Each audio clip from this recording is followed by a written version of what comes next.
ní ìlú Chikanda. A kí gbogbo ojú tí ó ń darapọ̀ mọ́ wa lọ́wọ́lọ́wọ́. So a wà ní ìlú olúùlú Barutain local government.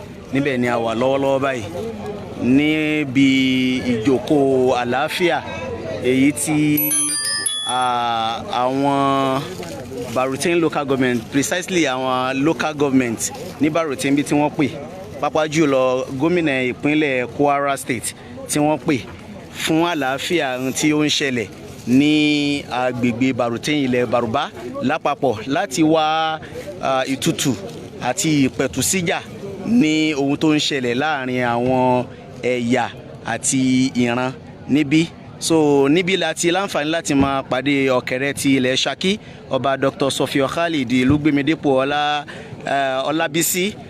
Bákan náà ibà ti ìlú Kìṣí nínú àwọn tí wọ́n fìwé pè lé ni ààrẹ tìlú Òfìkì náà àwọn náà wà pẹ̀lú wa ń bí. Àwọn tí wọ́n jẹ́ bàbá wa alágẹ̀rẹ̀ tìlú Àgọ́ Ààrẹ àwọn náà wà pẹ̀lú wa níbí. Onísànbò of Ọ̀gbọ̀rọ̀ road Ọ̀gbọ̀rọ̀, so àwọn náà wà ní ibi pẹ̀lú wa. Bákan náà gbogbo àwọn stakeholders, àwọn tí wọ́n jẹ́ lọ́balọ́ba lóyè àwọn náà wà pẹ̀lú wa ń bí. Àwọn tí wọ́n jẹ́ emir bẹ̀látorí emir Òkúta, emir Gbanara, emir Iléṣà Ìbàrùbá àwọn náà wà pẹ̀lú wa ń bí, pẹ̀lú gbogbo àwọn ọmọ Ṣakí, even gbogbo àwọn tí wọ́n jẹ́ olùṣòwò káàkiri Nàìjíríà àwọn náà wà níbí tí wọ́n ń bẹ pẹ̀lú wa láti pẹ̀tù sáwọ̀ ìjà, torí wípé tí erin méjì bá ń jà gẹ́gẹ́ bí àwọn àgbàlagbà Yorùbá sì máa ń sọ, wọ́n ní wípé koríko bẹ̀ ni ò ní gbádùn, tí ń túmọ̀ sí pé ọrọ̀ ajé Nàìjíríà ààyè ibi tí ń wá náà lélẹ́yìí. So náà ni a fi rí gbogbo àwọn tí wọ́n jẹ́ olùṣòwò káàkiri. Pẹ̀lú àánú Ọlọ́run ìlú Gọ́sùbọ́sù ni a wà lọ́wọ́lọ́wọ́ ní local government ti Barutain local government. Emir Ayashikira náà wà ń bí àti gbogbo àwọn ẹlẹ́ṣọ́ ààbò, àwọn àmọ̀tẹ́kùn wa náà láti ìkíní gbogbo náà ni wọ́n wà ní àyè bí. Pẹ̀lú ògo Ọlọ́run a sì gbà aládùúà pé gbogbo ohun tí ń jẹ́ ìran wàhálà yìí yóò lọ rodò, yóò lọ mú mi. Pẹ̀lú gbogbo àwọn ọ̀rọ̀ tí wọ́n ti sọ ń bí lẹ́nìí, a mọ̀ wípé nǹkan náà yóò lọ rodò, yóò mú mi. Pẹ̀lú àánú Ọlọ́run ní ibi tí ìṣẹ̀lẹ̀ náà ti ṣẹlẹ̀ tí a mọ̀ sí ìlú Chikanda, a tún láǹfààní láti débẹ̀ náà kí a mọ gbogbo àwọn nǹkan tí ó ń ṣẹlẹ̀ ní ìlú Chikanda náà. Gbogbo àwọn dúkìá tí ó ṣòfò gbogbo ẹ̀ náà ni àwọn èèyàn yìí ni wọ́n láǹfààní láti dé gẹ́gẹ́ bí a ti sọ fún wa. Ẹ má kúrò ní orí ITV, ẹ dẹ̀ má kúrò ní orí Ṣakí Lọ́mọ Rescue Mission. So gbogbo wa kọ́lọ́hún kó gbà fẹ́ni kọ̀ọ̀kan wa. So ẹ rí àwọn ẹlẹ́ṣọ́ ààbò lóríṣiríṣi lọ́lọ́kan òjọ̀kan àwọn ni wọ́n wà ń bí tí wọ́n ń darapọ̀ mọ́ wa. And for the benefit of those who are just joining, okay, we are now live at Okuta. Gọ́sùbọ́sù. We are in Gọ́sùbọ́sù local government, Barutain local government, Kuara state. Over the lingering issues that be sorted from the troubled communities. As we speak, the stakeholders, the critical stakeholders are fully on ground to find the lasting solution.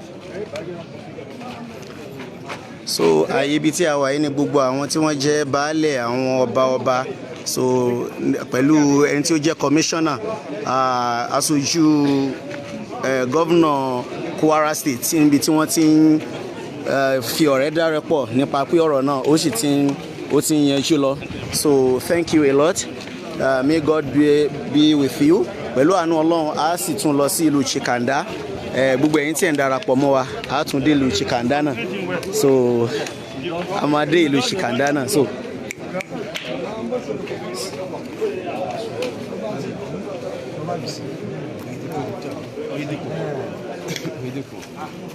and also we have the innocent of our brother. We see ọpẹ́ wa ni sir. Yes sir.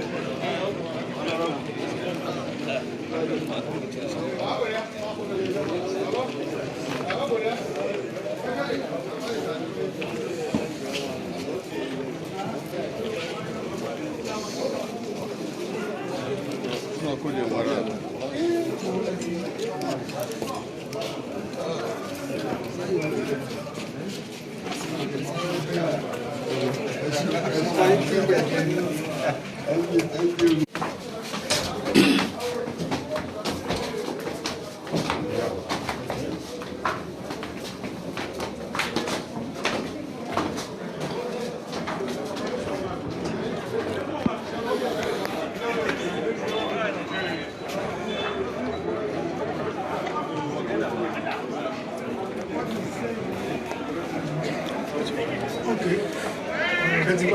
Beans. Yeah, thank you, sir.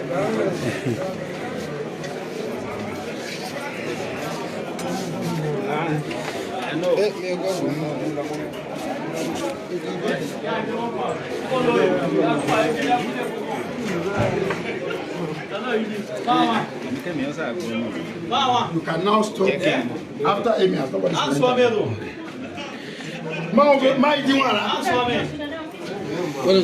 What else, sir? I'm coming. Let me No problem. No problem, sir.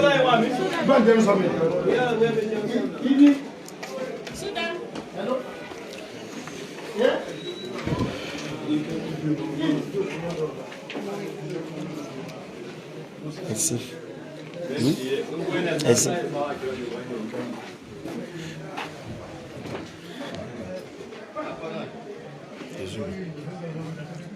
Sorry. Okay, thank you. Sorry.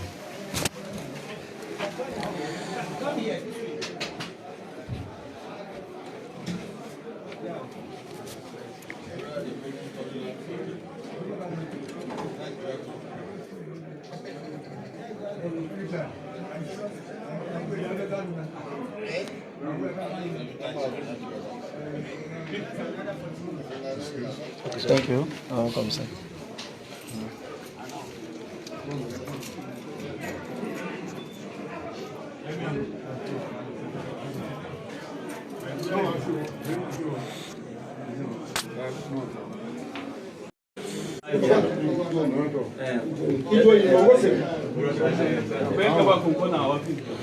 Then they enter there, our own place, there's no problem. Welcome, sir. Thank you, sir. Okay, From Shaki, sir. Welcome, sir. Yeah? The interview yes, I've seen it. Even everybody have seen it. In fact, kudos to you, sir. No problem, First sir. of all, do that of Maruga first. Okay, no problem. Yes, we are in the best way to do it, sir. Has been directed. Has been directed, sir. So let us eat and finish. No problem. No problem. No problem. That's it, sir. So, gẹ́gẹ́ bí ẹ̀yin tí ẹ jẹ́ olólùfẹ́ tí ẹ ń darapọ̀ mọ́ wa ṣe, bàbá wa Ọ̀kẹ́rẹ́ tilẹ̀ Ṣakí pẹ̀lú àwọn àgbà oyè ní ẹ̀yìn wọn. So gbogbo wọn náà ni wọ́n jọ kọ́wọ́rìn. Bó tiẹ̀ ṣe pé kò rọrùn, ọ̀nà yíyí kò rọrùn, wọ́n sì tún gbìyànjú gẹ́gẹ́ bí a ṣe mọ̀ wọ́n lẹ́ni tí ó ti ń ṣiṣẹ́ ìlọsíwájú ìlú. Ẹ rí i pé wọ́n ní onílù kan ò ní fẹ́ kí ìlú rẹ̀ ó tú. À ń kí gbogbo àwọn ìjòyè náà lápapọ̀ tí wọ́n kọ́wọ́rin pẹ̀lú bàbá wa kábíyèsí àti onísàbò. So pẹ̀lú gbogbo àwọn ọlọ́balọ́ba òkè Ògùn ni wọ́n jọ wà níbí lénìí. So a wà ní local government in Barotin ní Gọ́sùbọ́sù lọ́hùn. Odidi àwọn ìlú tó pọ̀ ní adákọjá. So kí a tó dé ibi tí àwọn ọmọ wa sì ń sọ̀rọ̀ ajé níbẹ̀ láti. Okay. As we have been saying, we are now in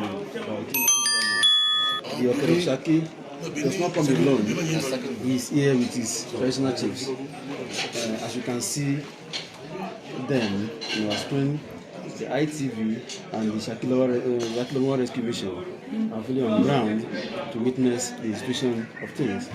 And when we leave this local government, we are heading to Chikanda, where the trouble, the scenario happened. really commend, and we hope that a lasting solution will be sought to this.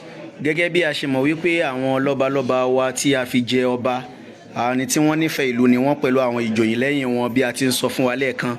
Àwọn ọmọ Ṣakí ń pariwo tẹ́tẹ́tẹ́ pẹ̀lú àwọn ọmọ òkè Ògùn tí wọ́n ń ṣe ọrọ̀ ajé ní ìlú Chikanda wípé gbogbo dúkìá wọn ni ó ti ń ṣòfò tán. Báwo ni àwọn lọ́balọ́ba yìí ó ṣe gba àwọn.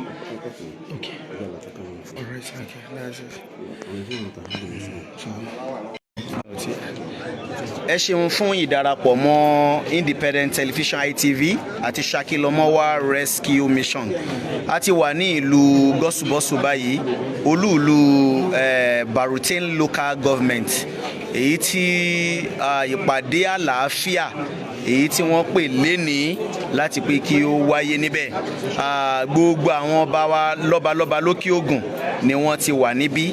Kì í wá ṣe pé yóò tán síbí yìí nìkan, a láǹfààní láti dé ìlú Chikanda tí ìṣẹ̀lẹ̀ yẹn gangan ti ṣẹlẹ̀, láti wo ohun tí ìjọba ìpínlẹ̀ Kwara tí wọ́n ó bá wa ṣe sí àwọn èèyàn wa tí dúkìá wọn ti bàjẹ́ tó ṣòfò. Ìbànújẹ́ ní jẹ́ fún wa nígbà tí a rí ìjà yìí bó ṣe ń lọ sí, ṣùgbọ́n à ń fi dá yín lójú pé pẹ̀lú àánú Ọlọ́run gbogbo ẹ̀ ó ròdò lọ sinmi. A fẹ́ fún àwọn bàbá wa láǹfààní láti pé kí wọ́n sinmi díẹ̀ lẹ́yìn ìgbà tí wọ́n ti parí ìpàdé. Pẹ̀lú àánú Ọlọ́run ẹ sì tún mọ gbọ́ báwo ni kí ni tí wọ́n bá bọ̀ níbi ìpàdé tí wọ́n ṣe lẹ́nu wọn lọ́lọ́kan òjọ̀kan. Ẹ má yí kúrò mẹ́, ẹ jọ̀ọ́ ẹ bá wa share live video tí ẹ̀ ń darapọ̀ mọ́ yìí. Tí immediately bí a bá ṣe ń kúrò ń bí, a máa lọ sí ìlú Chikanda láti lọ wo àwọn ọmọ wa tí ìṣẹ̀lẹ̀ ṣẹlẹ̀ sí. Kò ní bàjẹ́ fún ẹnì kọ̀ọ̀kan wa. Nígbà tí aláǹfààní gẹ́gẹ́ bí àwọn ẹlẹ́ṣọ́ ààbò pátá iná ni wọ́n wà ń bí, láti 244 battalion àwọn èèyàn wà ń bí. Ẹni tó jẹ́ DPO Òkúta àwọn náà wà ń bí pẹ̀lú wa. Àwọn èèyàn káàkiri ayé iná ni wọ́n ti wà pẹ̀lú wa níbí. So a kí gbogbo ọmọ Ṣakí àti ọmọ Òkè Ògùn lápapọ̀, pàápàá jùlọ gbogbo ọmọ Yorùbá pátá, gbogbo wa la kí wa kú ìfaradà, torí wípé bí 20 ọdún 50 ọdún 40 years 50 years tí ẹ ti ń sọ̀rọ̀ ajé ń bí, kò sí wàhálà kankan. Èyí náà lu wọ́n torí rẹ̀ pé ìpè àlàáfíà lé lórí. So pẹ̀lú àánú Ọlọ́run gbogbo yóò sì yanjú, yóò sì rọrùn. Bóyá tí ẹ bá wò pé ẹ ní àwọn ìbéèrè kọ̀ọ̀kan tí ẹ ń fẹ́ ká máa béèrè, ẹ máa kọ́mẹ́ǹtì ẹ̀ síbi comment section. So a láǹfààní láti máa kà á láti lè béèrú ìbéèrè yẹn. A láǹfààní láti grant ẹni tí ó jẹ́ chairman Barutin Local Government, a grant wọn ní interview níbí lẹ́nìí. Bákan náà a láǹfààní láti grant Commissioner for Environment and Chieftaincy tí láti Kwara State Barutin bí, a grant wọn ní interview pẹ̀lú àṣẹ Ọlọ́run. Bákan náà gbogbo àwọn tí wọ́n jẹ́ ọba wa bẹ̀ látòrí Ọ̀kẹ̀rẹ̀, bàbá wa àgọ́ ààrẹ, so ààrẹ alágẹ̀rẹ̀ of àgọ́ ààrẹ, onísàbò of Ọ̀gbọ̀ọ̀rọ̀, ààrẹ tilẹ̀ Òfìkì, kódà gbogbo ibà tilẹ̀ Kìṣí àtàwọn bẹ́ẹ̀ lọ láwọn ọba wa nílẹ̀ Yorùbá. Wọn ò sùn wọn ò wò ọ̀nà yìí, àwa náà mọ̀ bó ti jìnnà tó. So a mọ̀ bó ṣe jìnnà tó láti ìdájí tá a ti gbé, a ṣẹ̀ṣẹ̀ ń wọlé nísìnyí, àwa náà mọ̀ bó ṣe jìnnà tó. So kí ó lè rọrùn náà ni, kí ìrọ̀rùn ó sì lè bá wa iná ni. So kò ní bàjẹ́ fún ẹnì kọ̀ọ̀kan wa, yóò dẹ̀ máa rọrùn fún ẹnì kọ̀ọ̀kan wa. Fún ẹ̀yin tí ẹ ń wò pé níbo la wà yìí, a wà ní local government in Barutin, ibẹ̀ la wà, Barutin local government, ibẹ̀ ni a wà lọ́wọ́lọ́wọ́ tí ẹ ń darapọ̀ mọ́ wa. Ẹ ṣeun, kò ní bàjẹ́ o. Thank you very much. As he has said, we are still live. To see this mission of things, the political stakeholders, with a view to have a lasting solution to this lingering issue. They have had a meeting together, and the outcome of the meeting will be unveiled by them after a little recess. And also we are going to have or conduct an interview with the Honorable Commissioner for Environment and Chieftaincy Matters to give us the feedback of the meeting. And also the Council's Chairman will be interviewed, and so as to reel out his own opinion.